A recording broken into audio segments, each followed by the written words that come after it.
Assalamualaikum warahmatullahi wabarakatuh. Kita lanjutkan materinya yaitu uji parameter regresi linear berganda. Sekarang uji F. Nah, untuk apa sih uji F ini? Sebelumnya kita telah mempelajari uji T. Jadi dengan uji F ini kita dapat mengetahui yang pertama, peubah-peubah penjelas atau X ya, yang ada dalam model berpengaruh secara serempak atau bersama-sama terhadap respon atau tidak. Jadi X1 X1, X2, dan seterusnya itu berpengaruh nggak sih kalau secara bersama-sama terhadap si Y gitu. Kalau tadi uji T kan X1 terhadap Y, X2 terhadap Y, dan seterusnya ya. Nah, kalau ini X1 dan X2 secara bersama-sama berpengaruh nggak terhadap Y? Kalau misalkan 3, berarti X1, X2, X3 berpengaruh nggak bersama-sama gitu. Kemudian yang kedua, kita dapat mengetahui penambahan satu peubah penjelas ke dalam model setelah peubah penjelas lainnya ada dalam model berpengaruh nyata atau tidak terhadap respon. Jadi kita lihat, misalkan kalau kita modelkan Y dengan X1 berapa sih koefisien determinasinya misalkan. Kemudian kalau Y dengan X2 gimana? Kemudian kalau setelah ditambahkan X2 berarti X1 ditambah X2 dan seterusnya. Kemudian ini kan kalau menambahkan satu peubah penjelas, menambahkan satu X ya. Kita juga yang ketiga, kita bisa mengetahui penambahan sekelompok peubah penjelas ke dalam model setelah peubah penjelas lain ada dalam model berpengaruh nyata atau tidak terhadap respon. Jadi misalkan kita sudah punya X1, X2, X3, tapi kita ingin mau menambahkan X4, X5 itu bisa. Jadi langsung menambahkan 2, langsung menambahkan 3, dan seterusnya itu juga bisa. Kita lihat nanti apakah lebih bagus ketika semakin banyak atau yang ternyata ditambah makin memperburuk model dan seterusnya. Selanjutnya, nah ini tabel analisis seragam. Ada dua ya di sini. Di sini untuk yang di atas ini ketika X-nya 2. Jadi derajat bebasnya 2. Kenapa 2? Karena K sebanyak peubah penjelas. Ketika X1, X2 berarti di sini di 2. Kalau lebih dari 2 misalkan ada 10 ya berarti di sini diganti 10. Sisaannya untuk 2 peubah yaitu N-3, total koreksi N dikurang 1. Kalau secara umum regresinya adalah K. Jadi kalau misalkan X-nya ada 4 jadi 4 gitu.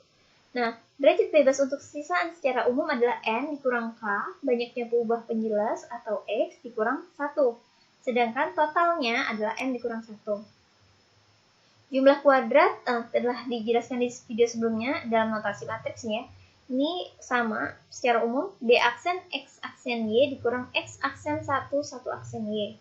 Kemudian jumlah kuadrat sisaan Y aksen Y dikurang B aksen X aksen Y.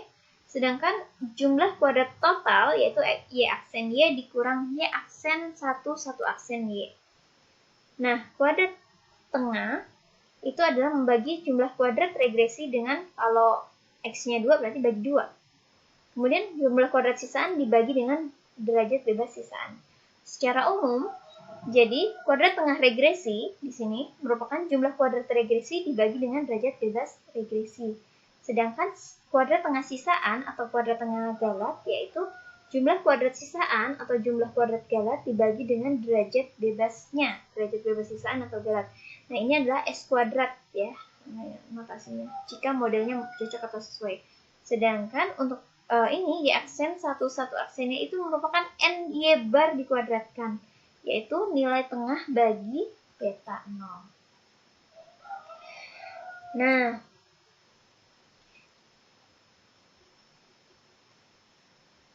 jadi uji F ini apakah X1 dan X2 di dalam model yang ini Y sama dengan beta 0 beta 1 X1 ditambah beta 2 X2 plus epsilon berpengaruh secara serempak terhadap Y. Jadi penulisan H0-nya adalah beta 1 sama dengan beta 2 sama dengan 0. Kemudian H1-nya adalah minimal ada satu beta J yang tidak sama dengan 0, di mana J-nya itu bisa beta yang pertama atau beta yang kedua. Nah, ini tadi sama ya. Dengan F hitung adalah kita membagi kuadrat tengah regresi dibagi dengan kuadrat tengah galat atau sisaan. Nah, ini hanya notasi aja. Ini artinya kuadrat tengah regresinya dari X1 dan X2. Nah, selanjutnya kita juga bisa menguji apakah penambahan X2 ke dalam model Y sama dengan beta 0 ditambah beta 1X 1 epsilon berpengaruh. Nah, jadi H0-nya beta 2 sama dengan 0, H1-nya beta 2 tidak sama dengan 0.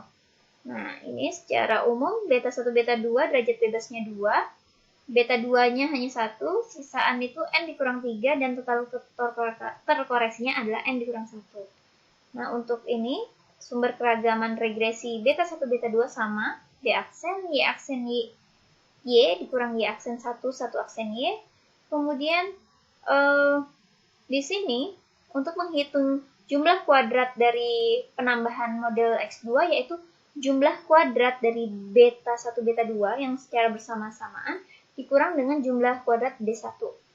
Kemudian sisaan masih sama, Y aksen Y dikurang beta aksen X aksen Y, dan total terkoreksi Y aksen Y dikurang Y aksen 1 aksen Y. Kemudian kuadrat tengahnya, berarti kuadrat tengahnya ini tinggal membagi dengan derajat bebas, jumlah kuadratnya dibagi dengan jumlah kuadrat sisaannya.